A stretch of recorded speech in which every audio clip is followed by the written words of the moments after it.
मेरे प्यारे बच्चों, कैसे हो आप लोग? उम्मीद करते हैं कि आप सभी स्वस्थ होंगे, मस्त होंगे। प्यारे बच्चों, आप जो है इस समय लगातार एकदम मेहनत किए जा रहे होंगे, ऐसा मुझे बिल्कुल मैं आशा करता हूँ, ठीक है, क्योंकि बोर्ड एग्जाम एकदम पास है, ठीक है।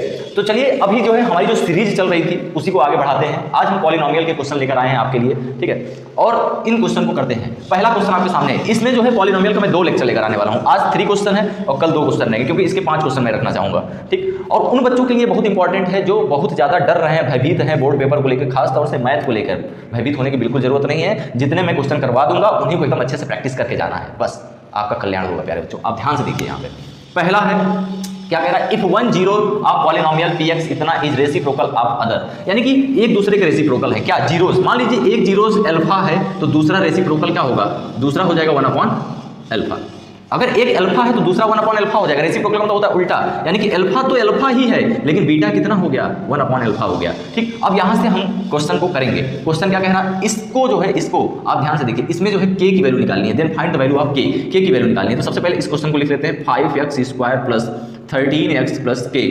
इसको जो है आप कंपेयर करिए इसके जनरल फॉर्म से, ax² plus bx plus c से कंपेयर करिए, ठीक। अब आपको एक फार्मूला याद होगा। प्यारे बच्चों, सारे फार्मूला याद करना बहुत जरूरी है। आपको एक फार्मूला याद होगा, alpha plus beta is equal to होता है माइनस का b बाई ए, ठीक है। अब देखिए, लेकिन हम ये नहीं लगाएंगे प्यारे बच्चों, बहुत से बच्चे यही गलती करते हैं और हमसे भी ये गलती हो गई, आप देख सकते हैं, ठीक है, क्योंकि हमको k की वैल्यू निकालनी है और k किस में आ रहा है? c में आ रहा है। c की जगह पे k लिखा हुआ है, इसलिए ये फार्मूला आपको लगाने की जरूरत नहीं है। प्यारे बच्चों, आप सीधे क्या लगाइए? अल्फा इंटू बीटा लगाइए, जो कि होता है c बाई ए के बराबर। और अल्फा इंटू बीटा आप कंपेयर करिए, अल्फा इंटू बीटा, अल्फा तो अल्फा है, बीटा कितना है?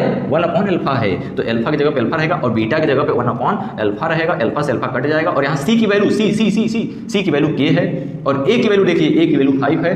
तो यहाँ से 5 इधर काहे में है? डिवाइड में। इधर जाएगा काहे में हो जाएगा? मल्टीप्लाई में। तो यहाँ से k की वैल्यू कितनी आ जाएगी? 5 आ जाएगी। तो k की वैल्यू कितनी आ जाती है प्यारे बच्चों? 5 आ जाती है। बिल्कुल उम्मीद करते हैं कि यह क्वेश्चन आपको बिल्कुल समझ में आ गया होगा। अगला क्वेश्चन लेते हैं प्यारे बच्चों, क्वेश्चन नंबर 3।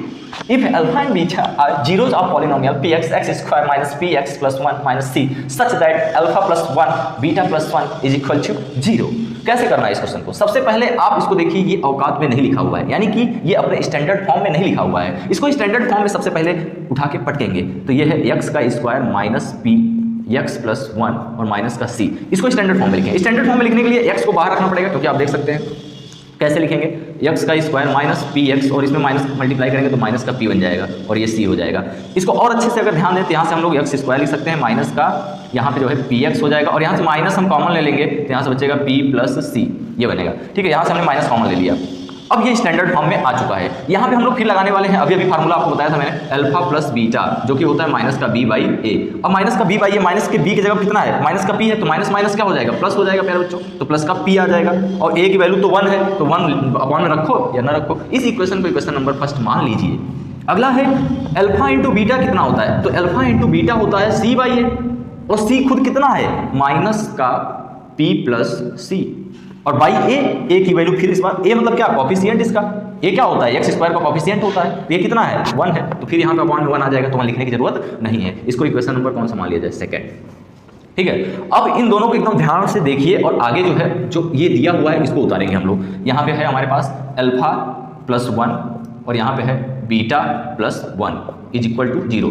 सबसे पहले इस ब्रैकेट में, इन दोनों को आप ब्रैकेट में देख रहे होंगे, आपको क्या करना पड़ेगा? मल्टीप्लाई करना पड़ेगा प्यारे बच्चों। पहले इसका क्या करना पड़ेगा? मल्टीप्लाई। बहुत से बच्चों को तो मल्टीप्लाई करना ही नहीं आता है, 9th और 10th में पहुंच जाते हैं, लेकिन इसमें गलती किसकी है? गलती इसमें टीचर्स की है, क्योंकि टीचर ये सोचता है कि बच्चा 9th और 10th में पहुंच गया होगा, मल्टीप्लाई तो आता ही है, ठीक, वहीं पर छोड़ देता है, आगे धड़ क्वेश्चन बता देता है अपने मल्टीप्लाई करके। लेकिन ऐसा बिल्कुल नहीं करना चाहिए, क्योंकि उस क्लास में कुछ बच्चे जो है वीक भी बैठे होते हैं, वो वीक इसी वजह से, क्योंकि आप बता ही नहीं रहे हैं, ठीक है। तो यहाँ हम लोग मल्टीप्लाई कैसे करते हैं, हम ये भी सीखेंगे। बेटा पहले इसको आप अल्फा को पकड़िए, किसी भी को मल्टीप्लाई करना तो सबसे पहले एक का मल्टीप्लाई सब में करिए। पहले हम अल्फा को उठाएंगे, इन दोनों के साथ लपेटेंगे, ठीक है, फिर 1 को उठाएंगे, इन दोनों के साथ लपेटेंगे, मतलब मल्टीप्लाई कराएंगे। तो अल्फा का बीटा में करेंगे तो अल्फा इंटू बीटा बनेगा, फिर अल्फा का 1 में करेंगे तो प्लस का अल्फा बनेगा, फिर 1 को बीटा में करेंगे तो प्लस का बीटा बनेगा, फिर 1 को 1 में करेंगे तो 1 बनेगा। 1 इंटू 1 1 होता है, इज इक्वल टू 0। आगे आप ध्यान से देखिए प्यारे बच्चों। अब अल्फा इंटू बीटा की जगह पे हम लोगों ने वैल्यू निकाली है, उसको रखेंगे। तो अल्फा इंटू बीटा की जगह पे रखी है वैल्यू है हमारी दी हुई है p प्लस c, प्लस लगाएंगे अल्फा प्लस बीटा, इसकी भी वैल्यू हम लोगों ने अभी निकाला है, अल्फा प्लस बीटा की वैल्यू p है, तो यहाँ पे रखेंगे p, ठीक, और यहाँ से है प्लस का 1, यहाँ से है प्लस का 1 इज इक्वल टू 0। अब इसको ओपन करेंगे तो माइनस का p, और जैसे ही माइनस अंदर भेजेंगे, ब्रैकेट ओपन करेंगे तो माइनस प्लस माइनस C और ये प्लस का P और ये प्लस का 1 इज इक्वल टू 0।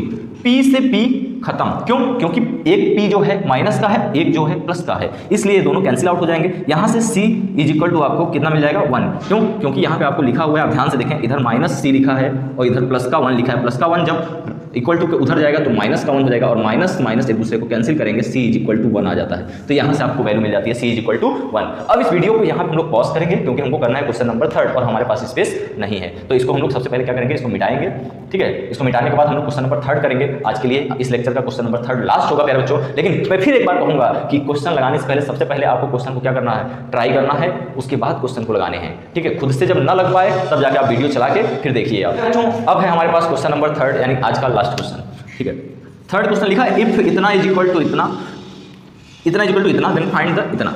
मतलब आप समझ रहे हैं, जो सामने लिखा है आपको दिख रहा है, ठीक है। अब इसमें बहुत सारी समस्याएं आती हैं।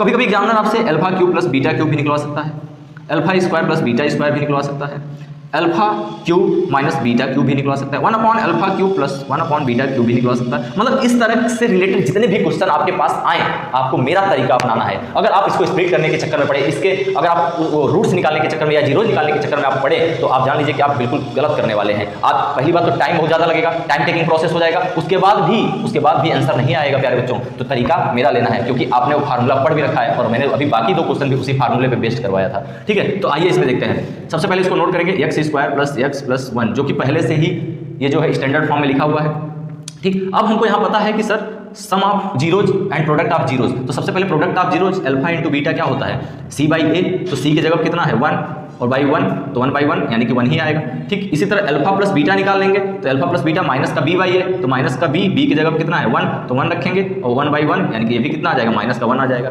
ठीक। दोनों चीज़ें निकल गई। अब हमको जो निकालना है उसको उठा के यहाँ पे लेकर आएंगे, तो 1 upon alpha plus 1 upon beta, इसकी वैल्यू निकालनी है। सबसे पहले आप इसमें एलसीएम लेंगे तो अल्फा इंटू बीटा आएगा। अगर यहाँ अल्फा है तो अल्फा से अल्फा कट जाएगा, बीटा ऊपर मल्टीप्लाई हो जाएगा, और यहाँ पर अगर बीटा है तो बीटा से बीटा कट जाएगा, अल्फा बचेगा, यानी कि 1 से कौन मल्टीप्लाई हो जाएगा अल्फा।